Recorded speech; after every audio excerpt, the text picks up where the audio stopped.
Hello student, स्वागत है आपको एक बार फिर से आपके अपने यूट्यूब चैनल रस्तोगी कोचिंग में। आज के इस वीडियो में क्लास 12 के रसायन विज्ञान अभ्यास 11 में आज हम लोग पढ़ेंगे फिनाल का जो है रासायनिक गुण क्या होता है। तो पिछले वीडियो में जो है फिनाल बनाने की विधि बताया गया था और इसके रासायनिक गुण जो है 7 बताया गया था। तो आज जो है 8वां रासायनिक गुण से लेकर के जो है आज जो है पूरे रासायनिक गुण को और इसका उपयोग कहाँ किया जाता है आज के इस वीडियो में बताया जाएगा। मतलब ये लास्ट भाग जो है फिनाल का है। तो आप सभी विद्यार्थी इसे अपने कॉपी में नोट करते चलिएगा, जिससे आपका एक नोट्स भी बनता रहेगा।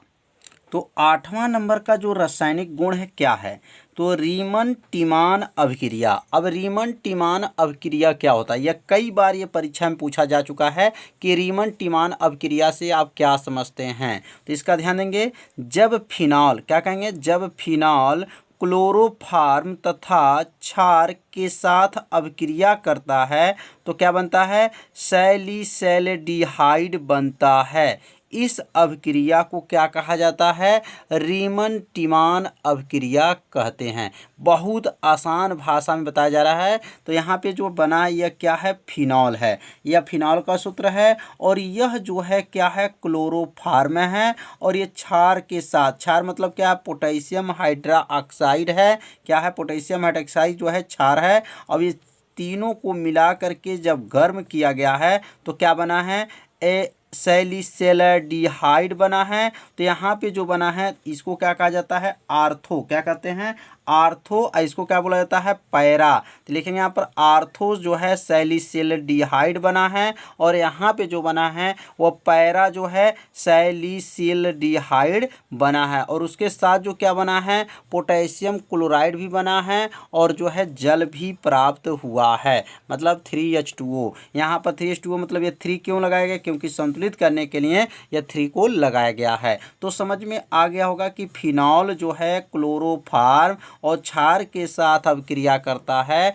तो क्या बनता है, सैलिसैल्डिहाइड बनता है। और इसमें एक बार याद रखेंगे, आर्थो है, माने यहाँ आर्थो बोलते हैं, इसको क्या बोलते हैं, पैरा बोलते हैं।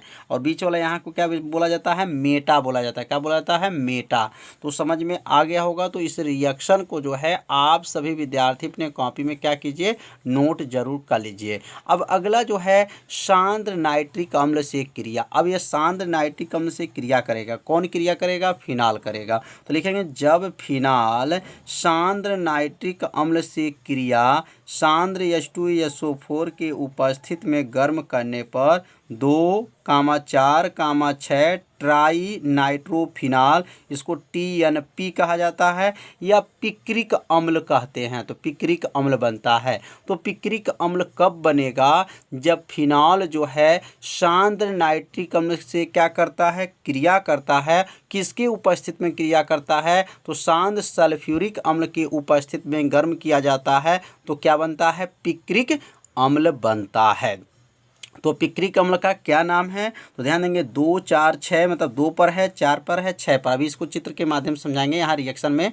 तो 2, 4, 6 ट्राई नाइट्रोफिनाल, इसको कहा जाता है TNP। इसको आपको याद कर सकते हैं। जैसे यह जो बना है ये क्या है, फिनॉल है। क्या है, फिनॉल है। और HNO3 जो है क्या है, नाइट्रिक अम्ल है। और ये सांद्र सल्फ्यूरिक अम्ल के साथ जब इसको गर्म किया गया है तो यहाँ पे क्या बना है, देखिए इसको 1 से गिनते हैं, 1, 2, 3, 4, 5, 6। मतलब ये 2 पर जो है NO2 है और यहाँ पे क्या है, 4 पर है और यहाँ पे क्या है, 6 पर है। तो लिखेंगे यहाँ पर 2,4,6। अब यहाँ 2, 4, 6 का मतलब समझ में आ गया होगा कि दूसरे नंबर पर, चौथे नंबर पर और 6वें नंबर पे जो है। और ट्राई मतलब 3 है, NO2 और NO2 कितने हैं, 3 है, इसलिए ट्राई बोलेंगे। नाइट्रो हो गया और ये क्या बना है, फिनॉल है। मतलब 2, 4, 6 पर जो हमारा यह जो है श्रृंखला में जुड़ा हुआ है। और ट्राई मतलब 3 है, क्या है, नाइट्रो है, फिनॉल है और उसके साथ क्या बना है, जल भी प्राप्त हुआ है। तो पिक्रिक अम्ल कैसे बनता है समझ में आ गया होगा। तो आप सभी विद्यार्थी इस जो रिएक्शन को बताया जा रहा है इसको अपने कॉपी में जरूर इसको नोट करते चलिए। अगला जो है कोल्बे सिम्ट अभिक्रिया, कोल्बे सिम्ट अभिक्रिया जो ये भी कई साल के बोर्ड के परीक्षा में पूछा जा चुका है। तो कोल्बे सिम्ट अभिक्रिया क्या है, तो कहेंगे यहाँ पर सोडियम फिनाक्साइड को, ध्यान देंगे, सोडियम फिनाक्साइड को कार्बन डाइऑक्साइड के साथ 4 से 7 वायुमंडल दाब तथा 125 डिग्री सेल्सियस ताप पर गर्म करने पर जो यौगिक बनता है उसकी तनु HCl से क्रिया कराने पर सैलिसिलिक अम्ल बनता है। इस अभिक्रिया को क्या कहा जाता है, कोल्बे सिम्ट अभिक्रिया कहते हैं। इसका मतलब यह हो गया, जब सोडियम फिनाक्साइड पहले बनाएंगे और सोडियम जब फिनाक्साइड बन जाएगा तो वह कार्बन डाइऑक्साइड के साथ जो है 4 से 7 वायुमंडलीय दाब पर और 125 डिग्री सेल्सियस ताप पे क्या करेंगे, जब गर्म करेंगे तो एक यौगिक बनेगा। और जब वह यौगिक बन जाएगा उस यौगिक को जो है HCl के साथ क्या किया जाएगा, क्रिया कराया जाएगा। और जब HCl के साथ जब क्रिया कराया जाएगा तो क्या बनेगा, सैलिसिलिक अम्ल बनेगा। तो यहाँ पहले सोडियम फिनाक्साइड कैसे बनेगा, तो सोडियम फिनाक्साइड बनाने का नियम क्या है, तो जब फिनोल में, ध्यान देंगे, जब फिनोल में सोडियम हाइड्रोक्साइड के साथ जब क्रिया कर देते हैं, मतलब फिनोल में किसके साथ, सोडियम हाइड्रोक्साइड के साथ जब क्रिया करते हैं तो क्या बनता है, सोडियम फिनाक्साइड बनता है। क्या बनता है, सोडियम फिनाक्साइड बन जाता है। उसके साथ जो है जल भी प्राप्त हो जाता है। तो यह जो सोडियम फिनाक्साइड जो बना है, अब यह सोडियम फिनाक्साइड को किससे क्रिया करा देंगे, कार्बन डाइऑक्साइड से करा देंगे। और कितने कितने डिग्री सेल्सियस पर और कितने वायुमंडल पे, तो 4 से 7 वायुमंडल 125 डिग्री सेल्सियस पे जब गर्म करते हैं तो क्या बनता है, एक यौगिक बनता है। अब यह यौगिक जो बना यह किससे क्रिया करेगा, तो यह तनु HCl से क्रिया करेगा। अब यहाँ देखिए यह जो यौगिक बना है अब यहाँ पे आ गया। अब यह यौगिक जो है तनु HCl के साथ किया हो रहा है, क्रिया हो रहा है, तो क्या बना है, तो इसका नाम क्या है, सैलिसिलिक अम्ल है। क्या नाम है, सैलिसिलिक अम्ल जो है प्राप्त हुआ है। और उसके साथ जो है क्या बना है, सोडियम क्लोराइड भी प्राप्त हुआ है। तो समझ में आ गया हो, यहाँ पर 3 रिएक्शन रखना पड़ेगा। पहले सबसे पहले सोडियम फिनाक्साइड को बनाएंगे। जब सोडियम फिनाक्साइड बन जाएगा तो ये यौगिक को बनाएंगे। और जब यह यौगिक बन जाएगा तो ये तनु HCl से क्या करेंगे, क्रिया कराएंगे। और जब तनु HCl से जब क्रिया होगा तो क्या बनेगा, सैलिसिलिक अम्ल बनता है। इस अभिक्रिया को क्या कहा जाता है, कोल्बे सिम्ट अभिक्रिया कहा जाता है। तो इसको तीनों को जो है रिएक्शन आपने कॉपी में इसको क्या करना पड़ेगा, नोट करना पड़ेगा। अब लास्ट जो है रासायनिक गुण क्या है, थैलिक एनीहाइड्राइड के साथ क्रिया। अब थैलिक एनीहाइड्राइड के साथ जो क्रिया करेगा तो क्या बनता है, तो जब फिनाल थैलिक एनीहाइड्राइड से H2SO4 के उपस्थित में क्रिया कराने पर क्या बनता है, फिनालफथेलीन प्राप्त होता है।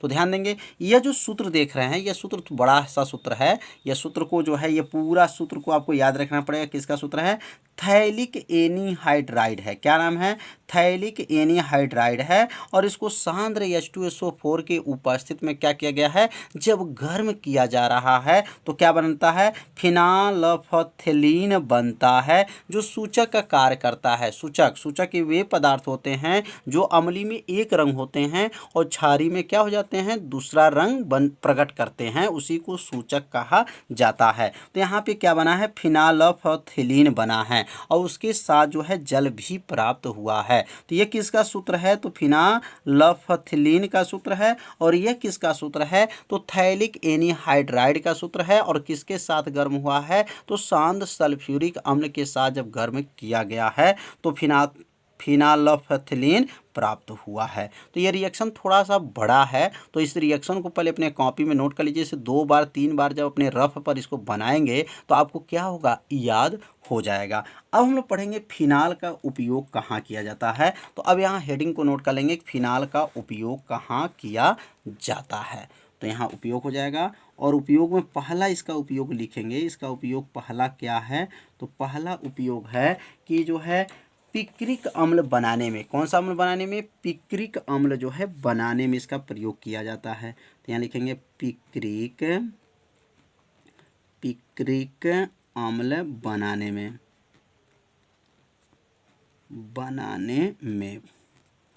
तो पहला समझ में आ गया होगा कि फिनाल का पहला उपयोग क्या है, पिक्रिक अम्ल बनाने में। अब दूसरा क्या है, तो दूसरा लिखेंगे यहाँ पर फिनाप्थलीन बनाने में। फिनालफथलीन बनाने में।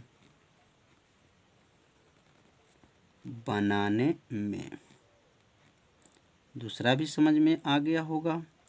अब तीसरा पढ़ेंगे हम लोग। तीसरा क्या है? तो तीसरा जो है विस्फोटक पदार्थ बनाने में।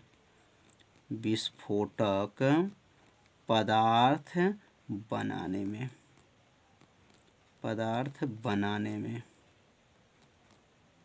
बनाने में। अब चौथा लिखेंगे। चौथा कहाँ प्रयोग किया जाता है? तो चौथा जो है औषधि बनाने में।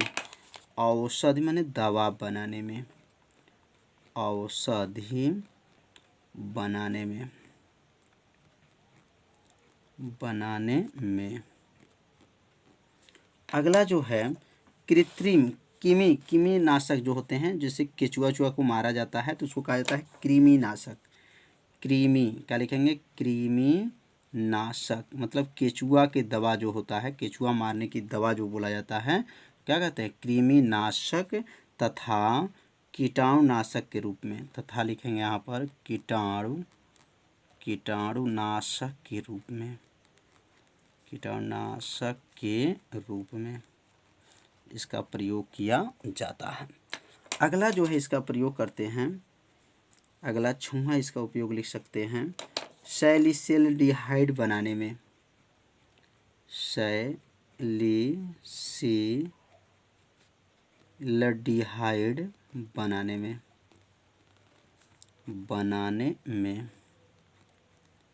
बनाने में इसका उपयोग किया जाता है। सातवां इसका उपयोग है सैलिसिलिक अम्ल बनाने में। सैलिसिलिक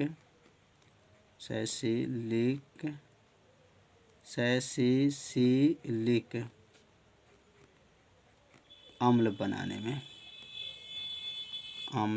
बनाने में। तो टोटल जो है सात यहाँ पर इसका उपयोग बताया गया।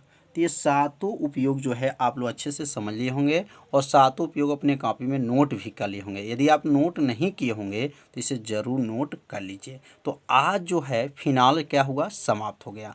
कल से जो हम लोग पढ़ेंगे ईथर। अब ईथर क्या होते हैं, ईथर कितने प्रकार के होते हैं, ईथर बनाने की विधि क्या है, वह कल के वीडियो में बताया जाएगा। तो कल का वीडियो आप सभी विद्यार्थी देखना मत भूलिएगा, क्योंकि ईथर बहुत ही महत्वपूर्ण जो है क्वेश्चन है, हर साल की बोर्ड के एग्जाम में पूछा जाता है। तो यदि आप सभी विद्यार्थी वीडियो को लाइक नहीं किए होंगे तो वीडियो को लाइक कर दीजिए, और चैनल पर यदि आप पहली बार आए होंगे तो चैनल को सब्सक्राइब जरूर कर लीजिए, क्योंकि आपके लिए जो है ये लाइव क्लास चलाया जा रहा है। तो मिलते हैं अब अगले भाग में, तब तक के लिए सभी विद्यार्थियों को नमस्कार।